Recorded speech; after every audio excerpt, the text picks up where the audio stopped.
Ya, perkenalkan, saya Tristan. Dan saya Nathaniel. Jadi hari ini kami akan bahas tentang cyber security dalam kehidupan sehari-hari.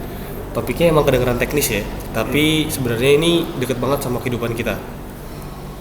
Betul, karena hampir setiap harinya kita itu menggunakan internet, dimulai dari belajar menggunakan internet, terus transaksi menggunakan internet, belanja online, bahkan sampai transfer uang pun menggunakan internet. Nah, kita masuk ke pengertian cyber security. Jadi, cyber security itu adalah upaya untuk melindungi sistem komputer dan juga jaringan dan data-data dari serangan digital.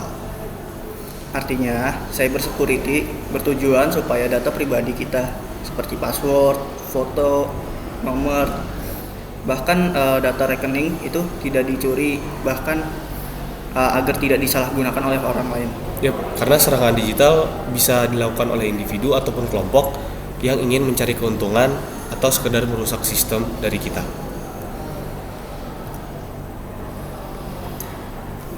Sekarang kan hampir semua data itu tersimpan secara digital. Jika keamanannya lemah, data bisa bocor dengan sangat cepat dan dengan mudahnya. Yap, contohnya kenapa cyber security ini sangat penting.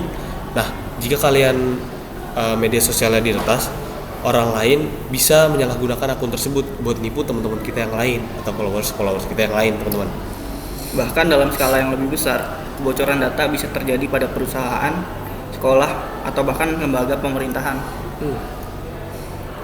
Nah, ada beberapa jenis nih terhadap ancaman dari cyber yang sering terjadi. Nah, yang pertama ada phishing.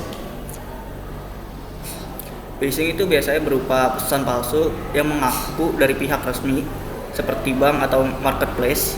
Lalu pihak itu meminta kita untuk memasukkan password atau kode OTP. Yep. Nah, yang kedua ada malware, yaitu program berbahaya yang biasanya bisa masuk ke perangkat kita dan merusak jaringan dan merusak sistem dari dalam. Kemudian ada juga yang namanya ransomware. Jenis ini biasanya mengunci file atau data kita, lalu meminta tebusan agar data tersebut bisa dibuka kembali. Dan yang terakhir adalah hacking, yaitu tindakan ketika seorang membobol sistem tanpa izin dari pengguna.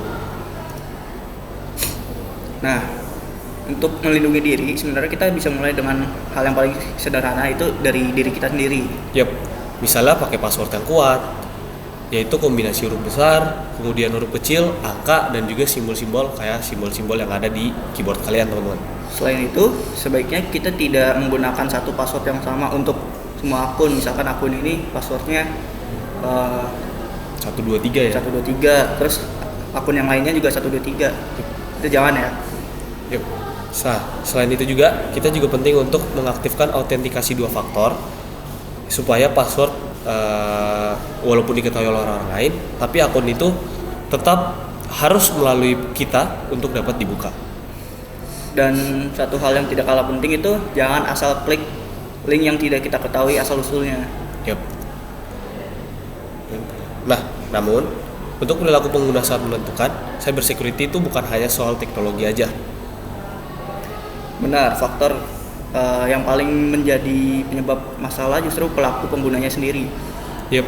Nah, contohnya kayak banyak orang membagikan informasi pribadi secara berlebihan ke media sosial, kayak misalnya alamat rumah, nomor telepon, jadwal aktivitas, atau bahkan dimanapun dia berada untuk liburan, teman-teman. Dan juga ada yang langsung menyebarkan berita atau informasi tanpa mengecek kebenarannya terlebih dahulu.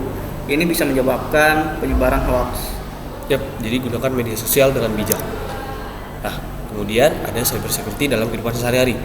Jadi dalam kehidupan sehari-hari itu cyber security berarti kita harus lebih bijak dalam menggunakan internet. Kita harus menjaga privasi, tidak melakukan cyberbullying, dan berpikir sebelum mengunggah konten sesuatu. Yap, karena apa yang kita unggah itu bisa dilihat dengan banyak orang dan bisa berdampak pada diri kita sendiri karena jejaknya akan selalu ada. Setiap aktivitas online itu meninggalkan jejak digital yang tidak bisa hilang. Betul. Dan jejak digital ini sangat sulit dihapus. Kayak apa yang kita posting sekarang itu di masa depan pasti akan ada dan pasti akan muncul lagi.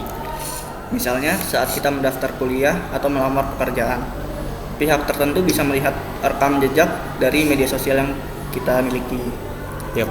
Nah, dari pembahasan yang tadi teman-teman, kita bisa nyimpulin kalau cybersecurity itu bukan cuma hanya pelindungan sistem, Tetapi juga tentang kesadaran dan tanggung jawab kita sebagai pengguna internet. Nah, jika kita menggunakan teknologi dengan bijak dan bertanggung jawab, maka risiko serangan dari cyber bisa dikurangi.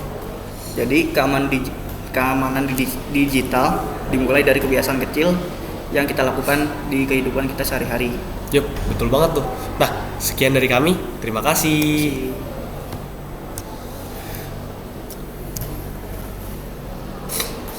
Anjay.